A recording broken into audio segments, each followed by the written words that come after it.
Hey, what's up? Andrew Kramer here for VideoCopilot.net, and welcome to another very exciting tutorial, and this time, I mean it. Other times, I may have said that, but this time, it's the truth. We are creating some bar graphs. We're going to do it in a very clever way, and hopefully it will actually be useful. I'm excited to be back making another tutorial. I was sick for a while, and my wife was sick, and my kids were sick, and my cat was probably sick, and my dog, well, I don't have a dog, but if I did, it probably would have eaten the cat and also got sick. But nevertheless, we are feeling better, passed it along to the neighbors, and now that's their problem. We are going to be moving on. Speaking of moving on, let's take a look at this tutorial and see what we're actually going to be creating. Okay, so here's the idea. We need to create some bar graphs, and we want them to look really good, and we also want to be able to change the information and the animation of the bars. Now, in this case, we're using a 3D render of a bar animation, but if I were doing this in a 3D program and say I needed to make 10 graphs, that could be very slow because I'd have to change the values for each of the projects, render them out, and this one animation took about 20 minutes. So the more graph animations you're making, the longer it's going to take. So the plan is to use one single 3D render as seen here, and you can see all the bar animations move together. And the idea is to use the one animation to recreate all of the bar graphs inside of After Effects. So if we go to our composition here, we've just got a quick little animation where the camera moves out and then the bar graphs animate. And the cool thing here is all of the bars are dynamic. So if I click on, say, bar number 3, and, for example, in 2010, we project, popularity of bar graphs among robots to go down momentarily to, say, 200, and I hit OK, that value goes down, and it's all relative to the maximum value of the bar graph. So let's say that in 2011, the value actually went up to 800. Well, our graph only goes up to 400. So if we come up here, click on the chart controls, go to the effects control, set this to say 1000. And when you update that, all of the bar graphs change relative to that high value. So then we can go to that fourth bar, change the value to 800, and now it's representative of, 8 out of 10 or, 80% essentially. So the very cool thing is you can just go in here, make a few adjustments, and your bar graph animation is all set to go. I'll also point out that you don't need a 3D program. You can actually create just some bar graphs in After Effects with a few gradients, and that will work just the same with all of the expressions and setup. So first of all, let's get started with the bar graph from the 3D animation and walk through the process of setting it up and everything you need to know. Now, real quick, let's talk about setting up the 3D animation to make it easy to isolate each of the bar graphs so that you can have individual values for each one. Now, another interesting idea is to use video of things that could represent bars, and in this case, stacks of pennies, and we could use that as a bar graph. We could isolate each of the columns and then, sort of build values around it. So you can be thinking of creative, clever ways to set this up. You just need to be able to isolate each of the columns individually. Now, in a 3D program, the same idea is there, where here we have, a bar animation, and we want to basically set it to animate from 0 all the way up to 100. Now, I added a little bit of a camera move at the beginning, and it's important that the bars don't move until after the camera stops so that you don't have any frame jumping later on, because essentially we're using time remap, and you want to make sure that the camera stays solid for that animation. Now, as far as setting up the scene, it's not that complicated. We just used a few boxes. We set up some boxes for the information and also a column around the side. Just remember to keep some space on the top for a title or other information, maybe a key that you could put down below. So I've kind of zoomed it out a bit. And then you would just render that off as a sequence and bring it into After Effects. So here we are in After Effects, and I'm going to create a new composition. So Control N, we'll make it 720p, 24 frames per second, and we'll set the duration to 100 frames. I'll hit OK. And make sure you go into the interpret settings and set it to 24 frames per second as well. And we'll bring it out. Now, I'm going to cut off the beginning animation, so I'll just slide it over until it stops right before it starts. So then we just have one animation where it raises all the way up to the top there. Now, to avoid a possible bug later on, right-click on the footage, enable time remapping, and then extend the end of it just over a little bit. And that way, if the high value of the graph is set to 400 and your bar is set to 400, there won't be any overflow and the animation won't wrap around. So anyway, here we have our animation. So we need to isolate each one of these bars. So let's duplicate the footage, and then we'll take the mask tool, and we basically need to isolate each one. So we'll isolate the first one. So I'll select down the middle here, and we'll select everything over here since there's a bit of a shadow that shows up, so might as well just grab it all. And we'll hit F, and we want to feather the mask out just a bit. And another thing, actually, let's take the background here, go to the beginning, right-click and choose Time Freeze Frame. And that way we just have a freeze frame of none of the bars on, and that way we can look at the one bar by itself to make sure that it looks proper while it's alone. Because you see here we have a little bit of a sharp mask, so we want to maybe feather it out a little bit more. And the one thing we can do is we can feather it and then add the bar back in. So right here we've kind of lost it, but we can maybe go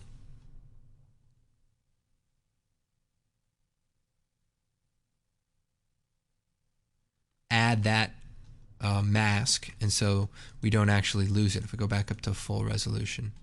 So that looks pretty good, and basically that one bar goes up and we have a shadow. So then we can duplicate that, hide the first one, maybe just delete the masks, and work on the second one. So we'll go in here, just go right down the middle of these basically, and then we'll feather it out.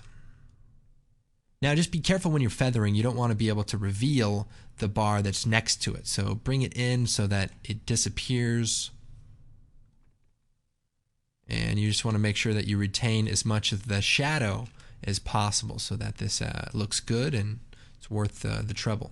And again, if you have any trouble with ghosting, just take another mask and add the bar back in. So just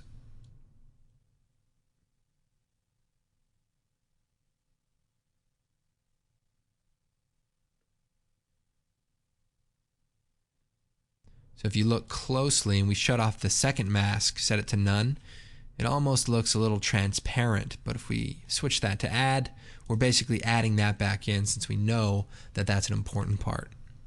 Okay, so I've isolated each of the 4 bar graphs, and you can see that I've retained the shadow on the fourth one, and here's the third one, the second one, and the first one. So now we need to pre-compose these individual bar elements. So we'll take the first one. We'll choose Layer, Pre-Compose, and we'll call this Bar 1. Hit OK, move all attributes. And again, we'll pre-compose the next one, Control-Shift-C. And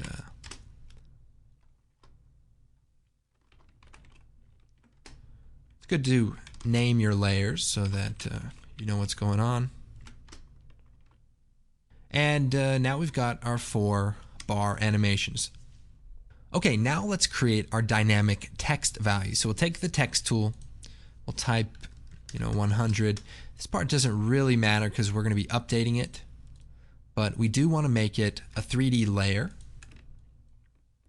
And hit the rotate tool, and we want to rotate it, make it look like there's a little bit of perspective, scale it down, and make sure that it's centered so that if the value changes, it will stay in that area, if that's what you want. And maybe rotate it a little bit more here. Okay, then we'll take that value, duplicate it, slide it over. We'll duplicate it again, slide it over one more time. And you can add some other information like the year, and those will be static values, but these are the main ones that are going to be updated and dynamic. And then we'll duplicate it one more time and move it up for our max value. Might even rotate that a little less. Okay, so now we're going to get into the expressions, and that's basically the coding that we're going to be using to link these values together. But don't be alarmed, it's actually very simple and very easy to set up. So we'll start by setting up the first bar animation. We'll choose Effect, Expression Control, Slider Control. And the first slider is going to be for the value. So we could probably just change this to bar value. And this is going to be what we want this to represent. Now, this top value here, let me just rename this layer to be max value. And then we're going to create another layer to hold some of our other expression controls. So we'll create an adjustment layer, we'll shut it off, and we'll call this chart controls. And then we'll choose Effect, Expression Control, Slider Control, and we'll call this max value. Now, by the way, I'm just hitting return to rename. Right. And let's say we want the max value to be 400. And then we'll come back down to the bar, and we want to create one more slider control. So we'll choose Effect, Expression Control, Slider Control. Now this is going to be our animation percentage, and I'll explain that in a moment, but hit return, we'll call this percentage. Okay, so that's the basic setup. Now it is important that these names are case sensitive, and if I have a space, try to remember to have a space, because the expressions that we're going to be using are actually pre-prepared so that we don't have to be messing around and trying to figure that out. You don't want to watch me fumble around any more than I need to, since we're already, beyond record fumbling around. So, you see this? I can't even tell the joke here. All right, so our first bar graph animation. I'm going to right click on it, or we'll come up here and we'll do it from the layer menu. We'll choose Time, Enable Time Remapping. This is where we're going to apply an expression. And then I want to alt click on the stopwatch. And here we can start putting in some expression information. Now, expressions are basically little references, to other values or to new values, and you can use simple math. For example, time remap, I could say, times 2, and basically all of the animation will be twice as fast. So in this case, it's completing its animation twice as fast as the other ones. So it's simple math, it's simple, setup, but instead of getting into that, I've actually created some expressions already, and what we're going to do is just go over them. And this will be in the project file when you download it, so you can follow along and use it in the future. So we're just going to select it all here, copy, click in here, and we're going to replace all of that, and we're going to paste it. So we didn't get any errors. That's good. Now, before we get into that, let's link up a few of our number values. So basically, this is just a quick way to see what we're doing. So we have the first 100 value here, and I want to link it to a value on the bar. So we'll go here, we'll hit E, toggle down the bar value, which we could set to say 100. And then we'll go to that first text, we'll toggle down, we'll go to the text first here, and we'll alt click on the source text. And then we're going to bring it over here and link it to the bar value of 100. And what that basically does is allows me to change the value, and it updates right inside of my video. So just like a quick, simple way to link values and print them. Now we also want to do that for our max value. So in the chart controls, we've set that to 400. So if we go to our max value, we'll hit E, or we'll toggle down text, alt click on source text, bring that down. We'll alt click on the source text, pick whip the slider value of 400, and now our maximum value can be changed right here. So we'll set it to 500, and it updates. So that's the benefit, and we should start taking advantage of it. Now, coming down to the bar, we have the percentage. So right now it's set to 0, but if I animate this up to 100, our bar grows. Now the idea here is we want to create a way to actually animate the graph so it's not just static. And the percentage allows us to do that. So we'll go to the beginning, we'll click on the stopwatch, we'll move forward, 20 frames, 30 frames, whatever, and we'll set it to 100%. So from this point in time, it's going to go up. And if I just shut out these other bars for a moment, this is basically the complete setup. If I change the bar value, to 250, now it's 50% of the max value. I can turn it all the way up. It's basically all rigged and ready to go. All we need to do is copy the settings over to the other 3 bars, and we're all done. So let's quickly do that. We'll just take these 2 values. We'll choose Edit, Copy. We'll go to the beginning of the animation, select number 2, paste it, number 3, paste it, number 4, and paste it. And then we also need to copy the expression. So if we select the time remap, we can choose Edit, Copy Expression Only, select the other 3 layers and choose Edit, Paste. So now all of those others have all the settings, they have all of the sliders, we can turn them on, and then we can change their value. So if we move forward, let's play around with this. Set the second one to maybe 400, 450, and 500.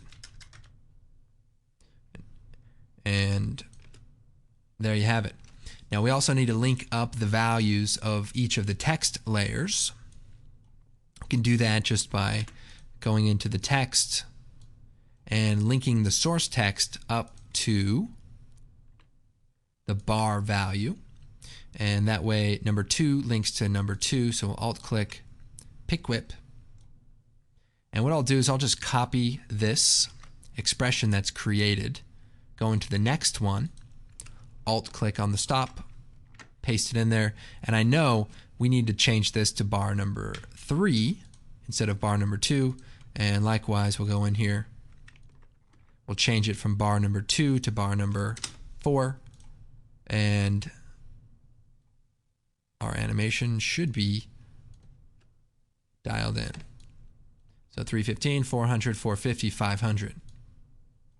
And as I said before, we can just change the chart maximum value, and all of the graph animations will adjust accordingly. So it's really a cool, fast way to create these bar chart animations, and you can do it, change it, and they look good. Because the one thing I've learned is that doing these things can sometimes actually lead to bad news. So if the projections are low, or the year just didn't work out as well as we hoped, well, at least the bar graphs look good, and the boss will say, wow, that's really bad news, and I'm going to have to fire you, but dang it, those were some good looking graphs.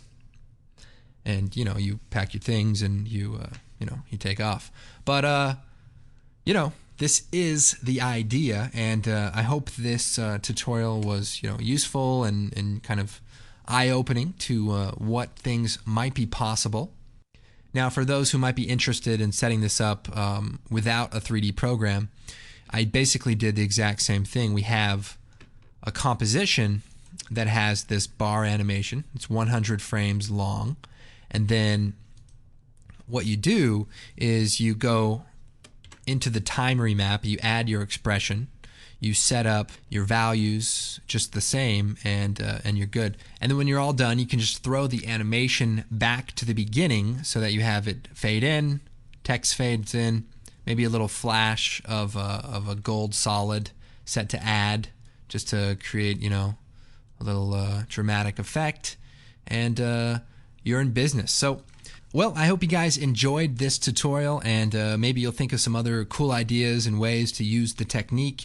And if things are going good, business is good, you might think about checking out some of our Video Copilot gear. So if you go over to the products page, We really do have some, cutting edge products and tools for doing motion graphics and compositing. So check them out. We've got Evolution and Riot Gear, great tools for compositing, and Twitch, which is a very fun plugin, and as well as some music and some sound effects products. So if you're looking for a way to spice up your output or whatever, check out our products. We put a lot of work into them, and hopefully that will help you out.